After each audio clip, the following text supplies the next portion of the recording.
So probably the thing that President Monroe is most known for, and certainly the most prominent example of foreign policy nationalism, what is considered far more than the Florida thing. If you were looking at just the history of United States foreign policy and just the process of the United States going from total isolation and total neutrality and being completely aloof in the world to where things could become more in the 20th and 21st century, this right here, this Monroe Doctrine we're going to talk about, this would be like one of the first big changes, the first big steps towards moving away from that Washington example to a post 1945 example. So it is just a first kind of it's a little step, but still big enough to be quite noticeable, moving away from that total isolation, and it's something that actually has more of an effect on the United States' foreign policy later than it does right then. But it's very, very important that we understand what was said here and why it was said, so that all of that, when you come back to this later on, you'll understand the context here. First of all, we have to get the background to this Monroe Doctrine, which the Monroe Doctrine is simply a statement. It is just a statement. It is actually part of President Monroe's State of the Union address in 1820. And it has to do with Latin America. So first we need to get the background to what was going on in Latin America, what was the situation that prompted Monroe to make this statement, to say these really just a handful of sentences that become known as the Monroe Doctrine. So first of all, where is Latin America? What are we talking about? What? Let's see, point now. What do you mean?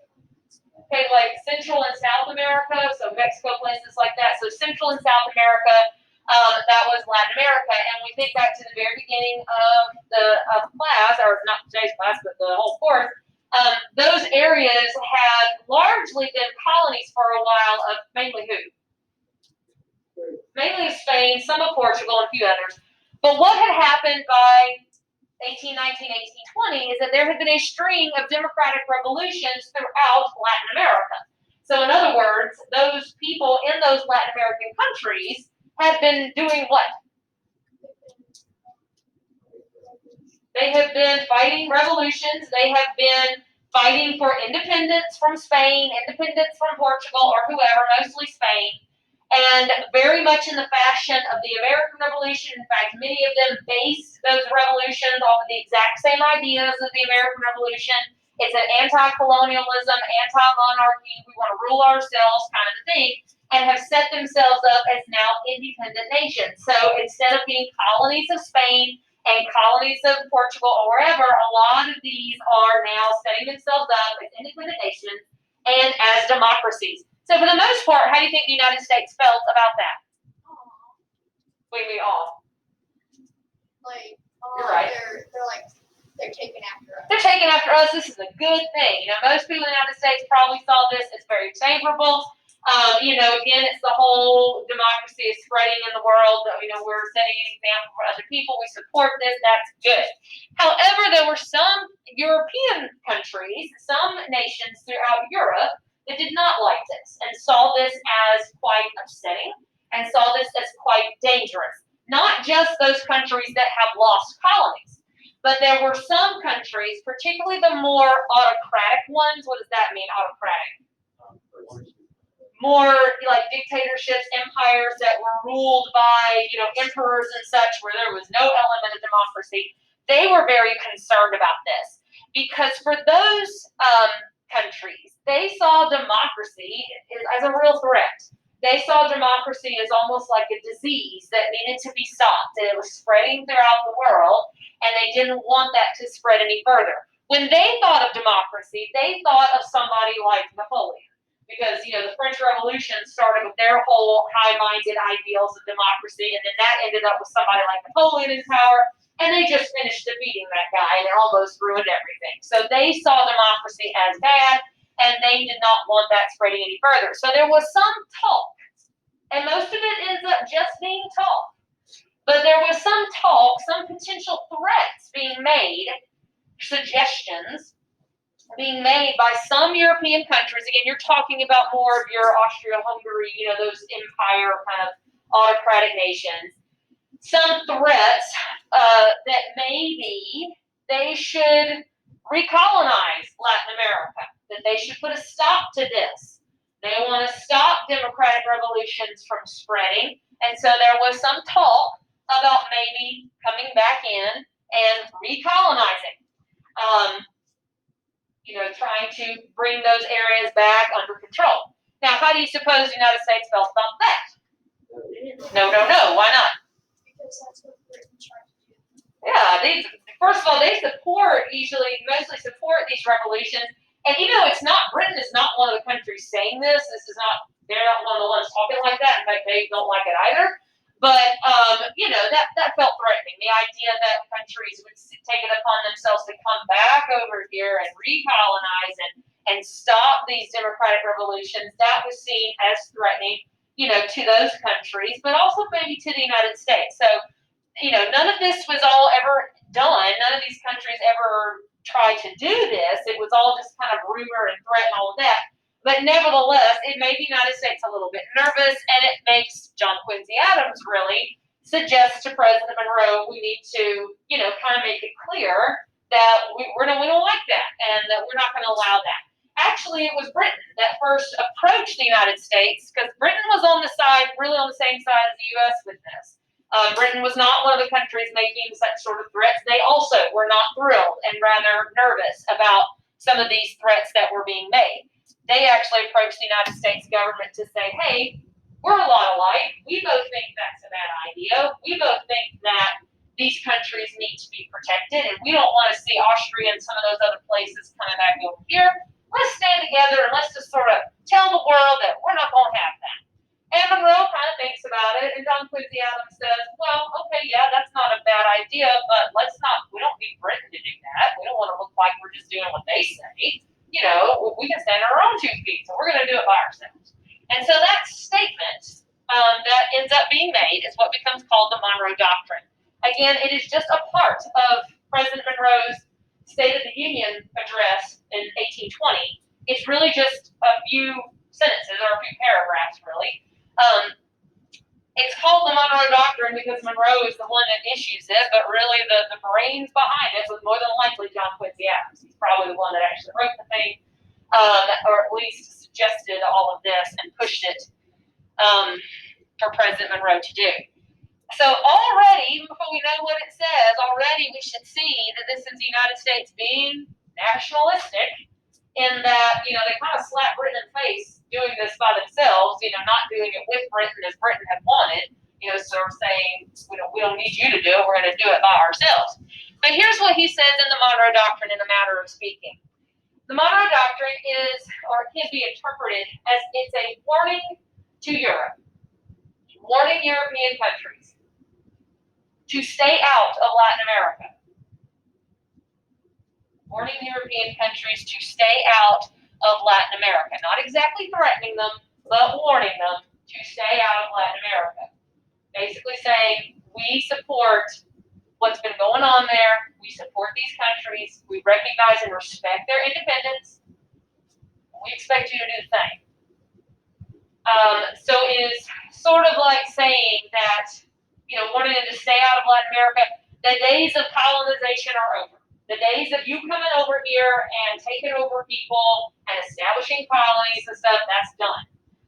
You had your fun, and now that's over with. And so this part of the world, is closed to you. So you need to stay kind of over there, as it were, at least for military conquest and those sorts of things. And furthermore, as well as warning Europe to stay out of Latin America, it suggests that the United States will be the protector of Latin America. In a manner of speaking, it suggests the United States will be the protector of Latin America. The United States will intervene. Again, it is very carefully worded. It is not an outright threat. He does not say, "Oh, we will, fight you." But you can see how, and eventually, presidential administrations, government will use that to interpret, "We'll fight you if you come over here." But it kind of suggests that, hey, there's no reason for you to be worried about what's going on over here, because if something goes wrong, if there's anything that needs to be dealt with, we'll deal with it. Kind of saying, saying the United States is the power in this part of the world. We will be the ones to deal with anything, and you need to stay, on your side of the world. It points out we leave you alone. We're not going to get into your business, so we expect you not to get into ours, and leave Latin America alone, basically. Well, so it warns Europe, stay out of Latin America, can't colonize here anymore. It suggests the United States could, intervene if that happened, but it's not an outright threat. So it's very, very careful. It's not meant to be threatening. It's not, at least wasn't it meant to be directly threatening, or to, mean specific consequences. But in the long term, that is what it will be used for. So as far as the overall significance of the Monroe Doctrine, it's really quite a lot. It's significant in the short term, but it has probably even greater significance in the long term, decades and decades and decades later. Things that Monroe or Adams probably could not have dreamed of and maybe didn't even intend. In the short run, you can see how this is clearly an example of nationalism, of the United States kind of standing up for itself, saying this is what we expect of European countries, sort of in a way dictating terms, not real specific ones, but, much more assertive way of communicating to European countries what they expected of them, and to say, we expect you to do this, and so forth. And I already mentioned that it was done independently, without Britain's help, when Britain wasn't too happy about it. Most European countries don't really think too much of it, and they kind of don't even bother with it. It doesn't really make that much of a fuss either way. A lot of them don't even really notice it, and certainly don't take it as some kind of a threat. It's sort of a, well, okay, whatever, and they move on. There's never any attempt by those countries to recolonize and those kind of things. But the Monroe Doctrine, this is something that later on does get used to justify. What does that mean, to justify? To give a reason for a lot of intervention, a lot of involvement by the United States in Latin America. Particularly stuff we'll talk about next year. In the late 19th century, early 20th century, even to this day, the Monroe Doctrine was used as a means of, this is why we have to get involved in this. This is why we have to do this, why we have to do that. We have a right to, because we're enforcing the Monroe Doctrine. We're just invoking the Monroe Doctrine, and this is what we're supposed to be doing. So later on, you will talk about a lot of intervention, whether it is economic intervention, building railroads, investing money, but it could also be getting involved in military conflicts, overthrowing dictators we don't like, building canals, getting involved in things. And what some, including a lot of Latin American nations, would call just downright meddling in Latin American countries' affairs, is all done in the name of the Monroe Doctrine. Again, that still goes on. That relationship still happens in some ways, and that eventually causes a lot of resentment, a lot of anger, and a lot of that still existing. But it goes back to this Monroe Doctrine. Maybe not exactly what Monroe and Quincy Adams had anticipated or meant, but certainly something that happened. So the Monroe Doctrine, again, kind of just a statement for the moment, but later will become a major reason as to why the United States makes certain decisions and does certain things. It is all done in the name of the Monroe Doctrine, of enforcing that, of saying we have to protect these countries, we have to, make sure that they are okay, and that means that we can, mess with their finances, and we can overthrow this leader we don't like, and so forth. One historian put it, and I thought this was a great analogy. It is sort of like saying the Caribbean, Latin America, all that's our bathtub, and we get to play in it, and nobody else can. So there's that. But that will come back, and you'll talk a lot about it in 11th grade. Okay, so there's a little bit more to this that we're going to talk about on Monday before we write our essay. Here's what I need you to do.